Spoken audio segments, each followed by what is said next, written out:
السلام عليكم. اليوم راح أقدم طريقة عمل مرق البامية. المواد اللي راح استخدمها: نص كيلو بامية، 6 فص ثوم، 1 علبة صلصة المعجون، 1 كوب مي، ربع كوب زيت، ملعقة كوب ملح، ربع ملعقة كوب حامض.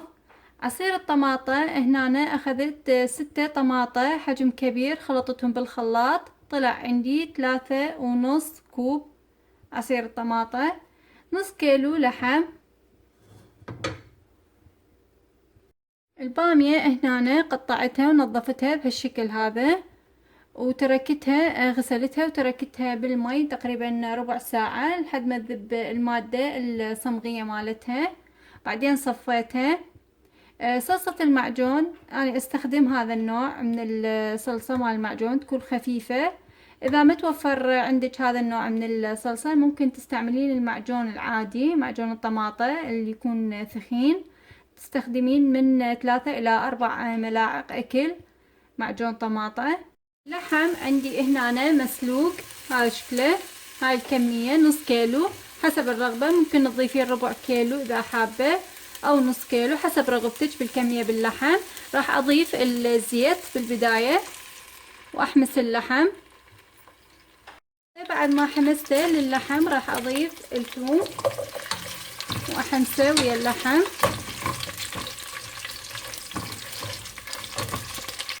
بعد ما حمسته أقل من الدقيقة للثوم ويا اللحم راح أضيف البامية وأحمسها. هسه راح أحمسها للبامية ويا اللحم والثوم. بعد ما حمستها للبامية ويا الثوم واللحم راح أضيف 1 كوب مي وأتركها لحد ما تذبل عندي ويتغير لونها.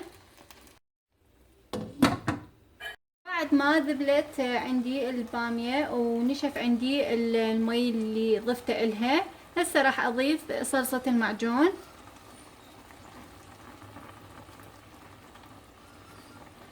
هسه بعد ما ضفت صلصة المعجون راح أحمسها ويا البامية واللحم والثوم. بعد ما حمسته لصلصة المعجون ويا باقي المواد راح أضيف عصير الطماطة. راح أتركه لحد ما يغلي. أول ما بدت عندي تغلي بعصير الطماطة وصلصة المعجون راح أضيف المي إلها.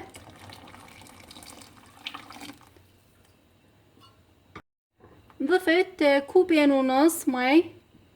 ضفت مي حار اني لانه باقي المواد كلها حارة، ما ضفت مي بارد على مود لا تنمرد عندي البامية. هسه راح اخليها بالبداية على نار عالية لمدة ربع ساعة، وبعدين انصي حركة النار واهدرها. هسه بعد ما تركتها لمدة ربع ساعة على نار عالية تغلي، هسه نصيت حركة النار للوسط. هسه راح اتركها لحد ما يقل عندي المي مالتها وتسخن. هسه بعد ما تقريبا صارت جاهزة عندي مرق البامية راح اضيف الملح والربع ملعقة كوب حامض، وراح اتركها على نار هادئة ربع ساعة واقدمها. راح ابدي اقدمها بعد ما صارت عندي جاهزة.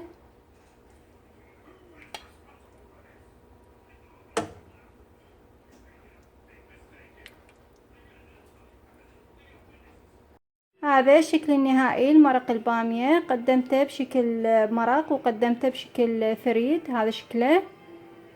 طبعا انا منزله فيديو لطريقة مرق البامية بس ما ضايفة عصير الطماطة. هاي الطريقة رقم 2 للمرق البامية، ضفت بها عصير الطماطة. وقدمت فيديو طاجن البامية. هذا الشكل النهائي، ان شاء الله ينال اعجابكم والف عافية.